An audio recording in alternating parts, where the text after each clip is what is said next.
মাঝে মাঝে জীবনটা খুব একঘেয়ে হয়ে যায়, তাই না?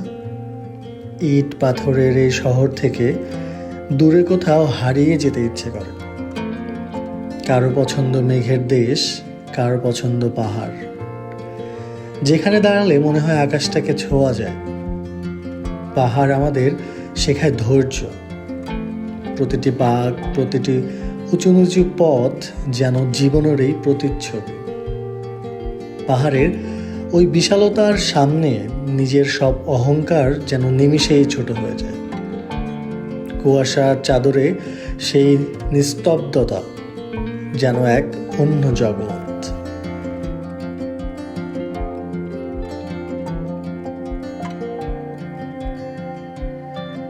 কেউ সুখ খুঁজে পায় সমুদ্রের সেই উত্তাল ঢেউয়ে, যেখানে নীল জলরাশি মিশে গেছে দিগন্তের শেষ সীমানায়।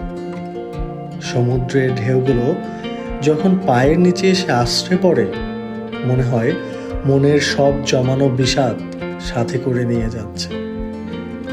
সমুদ্র আমাদের শেখায় উদারতা। বালুচরে বসে সূর্যাস্ত দেখা আর নোনা বাতাসের ঘ্রাণ, এই এক অদ্ভুত অনুভূতি।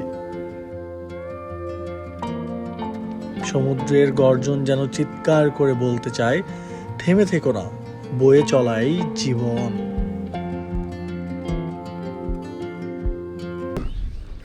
তুমি কি ধরে আছো? এই ও দুই দিকে দুটো হাত দিয়ে ধরে আছে।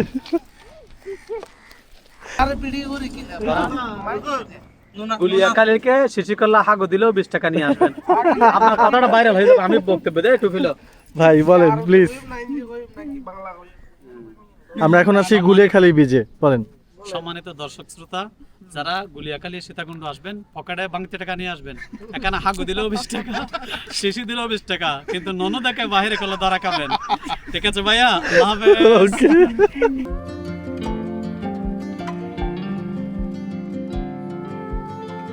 চট্টগ্রামে নেমে সিএনজিতে করে আমরা চলে গেলাম একে খান মোড়। তো একে খান মোড়ে আমরা বাস পাওয়া যাবে, আপনারা চাইলে এখানে পেয়ে যাবেন।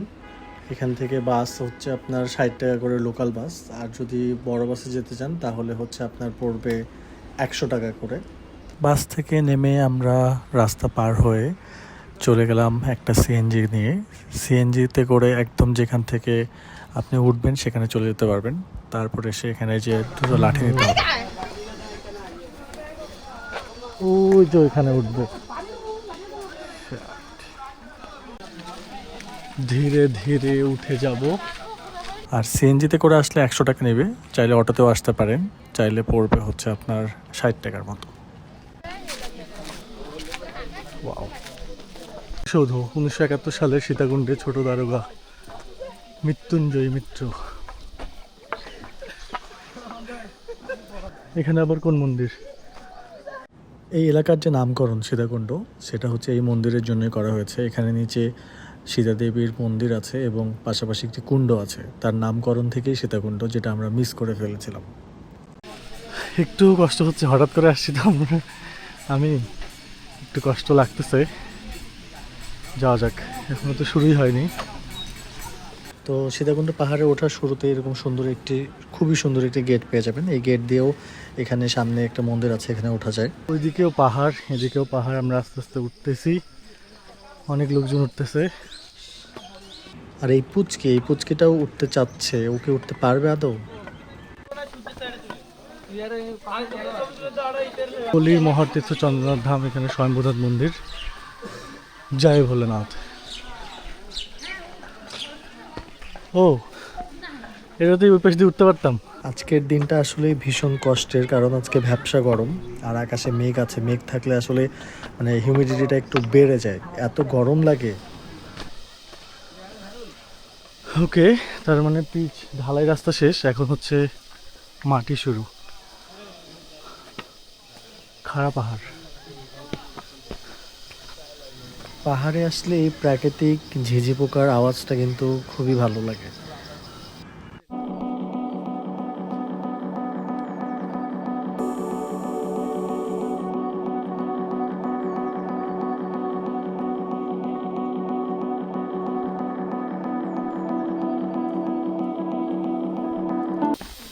ভালোই খাড়া উঠলাম। ভালো হয়েছে এখানে, কারণ এটা কৃত্রিম ঝর্ণা যদিও বা এখন নেই।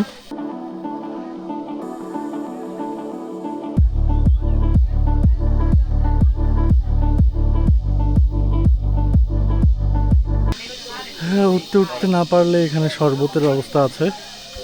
বাহ,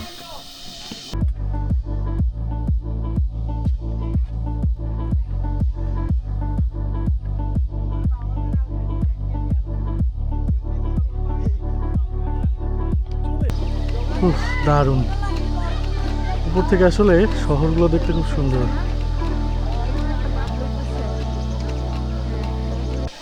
Wow, that was really good.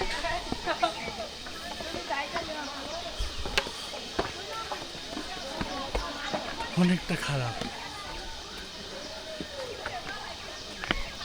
সাজেকে বাইকে উঠছিলাম, এখানে উঠতেছি পায়ে হেঁটে। Not bad.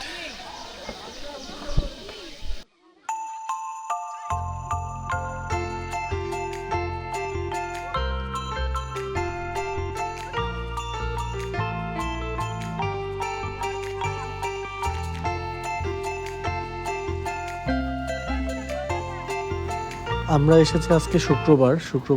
আর উপরে তো যেহেতু মন্দির, এখানে কিন্তু মন্দির দর্শনার্থীদের থেকে পর্যটকরাই বেশি। আর এই যে আন্টি এক উঠতেছে, ওনার অবস্থাও খারাপ হয়ে গেছে, কারণ এখানে একদমই খাড়া পাহাড়ে উঠতে হয়। এটা একটা মানে বিপজ্জনক, বাট মজা আছে আর কি। প্রচুর খাড়া, যেটা উঠলাম এটাও।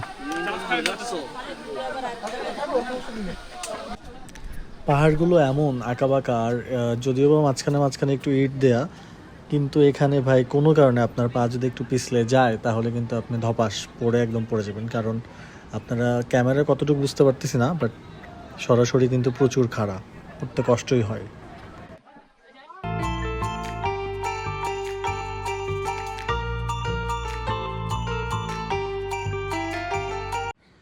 পাহাড়ের সৌন্দর্যটা কিন্তু নিচে থেকে না, উপর থেকে। তো আমরা যত উপরে উঠতেছিলাম তত বেশি আসলে সৌন্দর্য চোখে পড়তেছিল।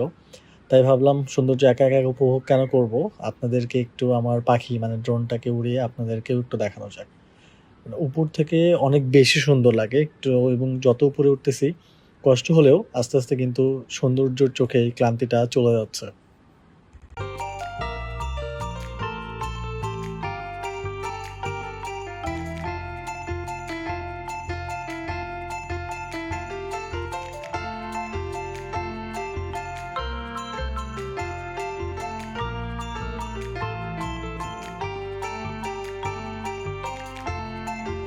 সবাই এখানে এসে রেস্ট নিচ্ছে অবশ্য।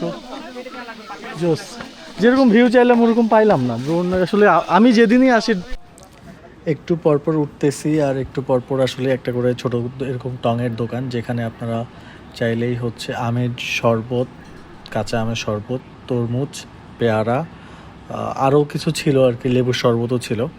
তো এখানকার ফলগুলো খুব মজার, বিশেষ করে তরমুজটা আসলে এই গরমের মধ্যে ক্লান্তি দূর করে দিচ্ছিল। এখানে হচ্ছে দুইটা বিরূপাক্ষ মন্দির।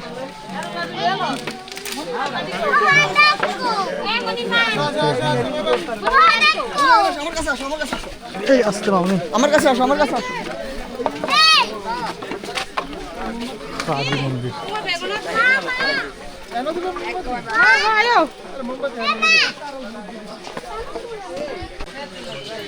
উপর থেকে ওঠাটা কষ্টটা এখন সব হারাই গেল, যত সুন্দর।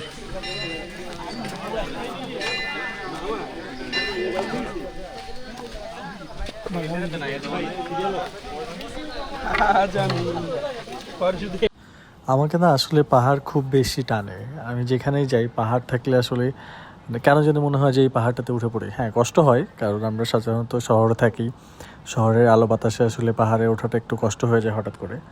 তবে পাহাড় আমাকে খুব টানে। ওই যে সীতাকুণ্ড দূরে, আমরা ওইখানে উঠবো। এখান থেকে ভিউটা সুন্দর। তো আমরা মোটামুটি অর্ধেক চূড়ায় চলে এসেছি। এখন বাকি আরও অনেকটা পথ পাড়ি দিতে হবে, কারণ এখনও অনেক উঁচুতে সীতাকুণ্ড যে মন্দিরটা, সেখানে চন্দ্রনাথ ধাম মন্দির। তো চলুন যাওয়া যাক। অনেকেই আসলে বললাম না যে পর্যটক অনেক বেশি, অনেকেই গান শুনতে শুনতে উঠতেছে। আসলে মন্দিরে দর্শনার্থী খুব কম। আর কষ্টটা এখানে একটু বেশি কি, পাহাড়গুলো অনেক খাড়া, একদম খাড়া। আর আজকে হচ্ছে রোদটা একটু বেশি, মানে ভ্যাপসা গরম, তো গরমের মধ্যে যাওয়া যাক। আর মাঝে মধ্যে দাঁড়ালে এই ঝিঝি পোকার শব্দগুলো, যখন একটু ছায়া জায়গায় দাঁড়ানো যাচ্ছে, খুবই সুন্দর, খুবই সুন্দর। আসলে পাহাড় আলাপ পাহাড়। আমি ভাবতেছি আমাদের আসলে ছেলেদেরই কষ্ট হচ্ছে উঠতে, এই যে যারা বয়স্ক উঠতেছেন তারা, পাশাপাশি এবং যারা মেয়েরা উঠতেছেন তাদের কি অবস্থা। খুবই ভাই, খুবই খারাপ। পাহাড়ে উঠতে গিয়ে অবস্থা খারাপ।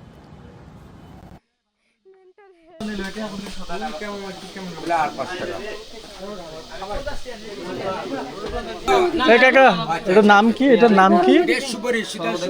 সুপারি, সীতা সুপারি।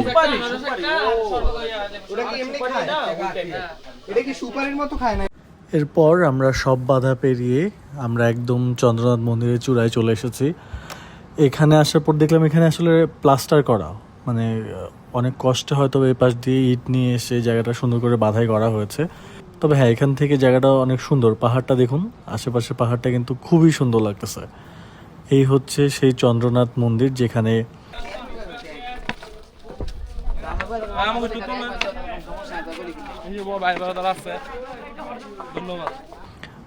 সতীমার একটি খণ্ড পড়েছিল, সেখান থেকে আসলে এই মন্দিরটি উদ্ভাবিত। কিন্তু আসলে বাঙালি আমরা যেখানে যে একটা জিনিস খুব খারাপ করি, মানে এত নোংরা, মানে যেখানেই পাই সেখানেই আসলে মানে প্লাস্টিক পলিথিন ফেলে নোংরা করে ফেলি। এখানেই হচ্ছে শত শত দর্শনার্থী শ্রী শ্রী চন্দ্রনাথ মন্দিরে এই ভ্রমণ করতে আসেন। এখানে এসে তারা পূজা পাঠ করেন। তো এখানটাই হচ্ছে সর্বোচ্চ চূড়া সীতাকুণ্ড পাহাড়ের, মানে যেখানে সাধারণত পর্যটকরা বেশি আসে। আজকেও আপনারা দেখতে পাচ্ছেন অনেক বেশি পর্যটক আসছেন। আর যারা পুজো দিতে চান তারা আসলে যে ওই পাশ দিয়ে জুতা খুলে ভেতরে গিয়ে পুজো দিতে পারেন।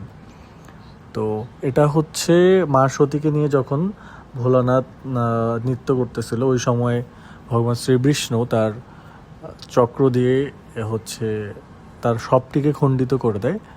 তখনই তার মধ্যে একটি খণ্ড এখানে এসে পড়ে, সেখান থেকে এটির নাম শ্রী শ্রী চন্দ্রনাথ মন্দির।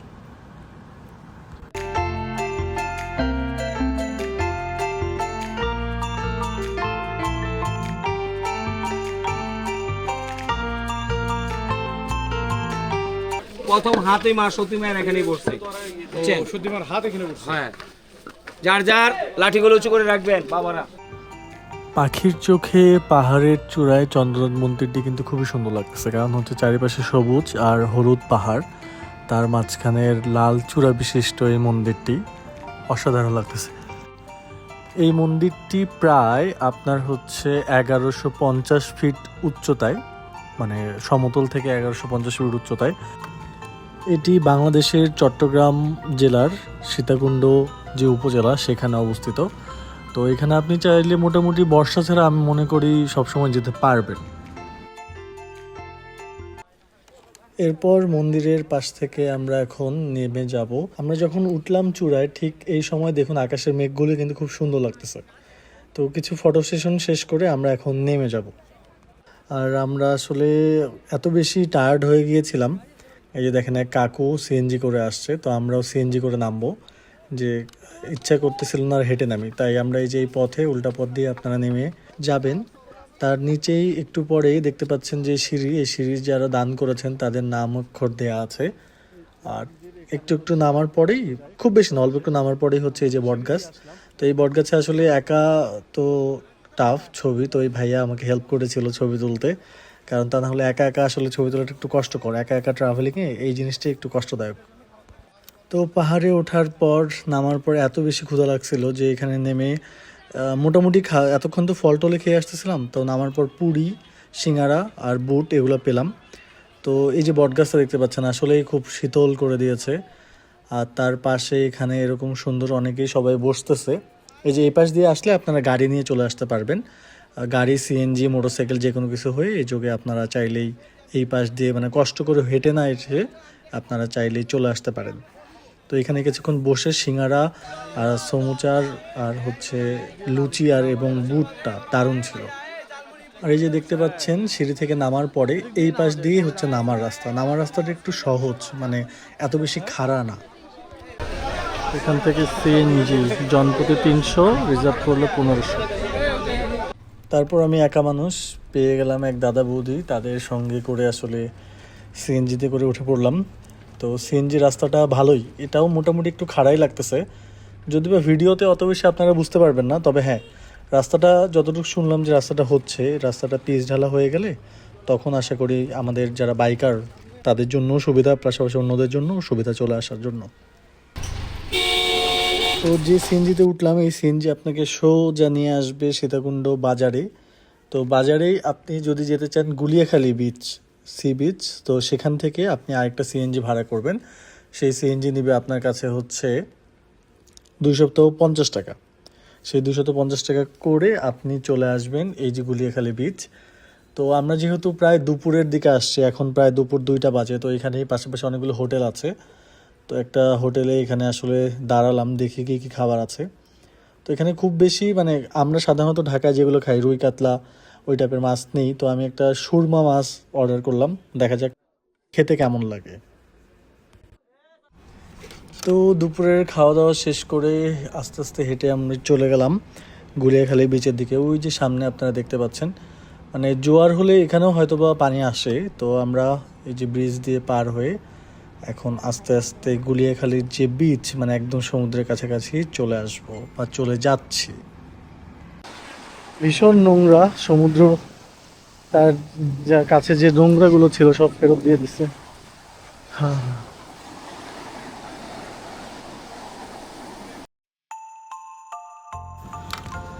গুলিয়াখালী সমুদ্র সৈকত, এটা আসলে নিচে থেকে যেরকমটা দেখতে, উপর থেকে তার একদমই ভিন্ন।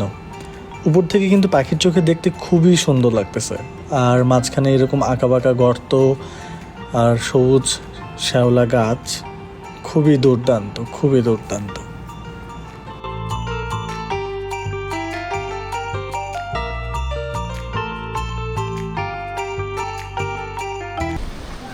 আর সমুদ্রের কাছে যেটা সবচেয়ে বেশি মজার, সেটা হচ্ছে সমুদ্রের প্রশান্তির বাতাস। সমুদ্রের ঢেউ কখনো যেমন শেষ হয় না, ঠিক তেমনি সমুদ্রের বাতাসও কখনোই শেষ হয় না। আর ঠিক দুপুরবেলা, এরকম রৌদ্রোজ্জ্বল দুপুরবেলা, আকাশের এই শুভ্র এবং নীল আকাশ, ওয়াও। তবে হ্যাঁ, গুলিয়াখালী বীচটা একটু নোংরাটা আসলে আমরাই করেছি, মানুষরাই। কারণ এত বেশি সমুদ্রে আমরা নোংরা ফেলি যে সমুদ্র সেই নোংরাগুলো আবারই আমাদেরকে ফেরত দিয়ে দিয়েছে। সমুদ্রের পাশে এই শুয়ে থাকা সমুদ্রের গর্জন আর পাখির কিচিরমিচির, ওফ, কি যে এক শান্তি একদম।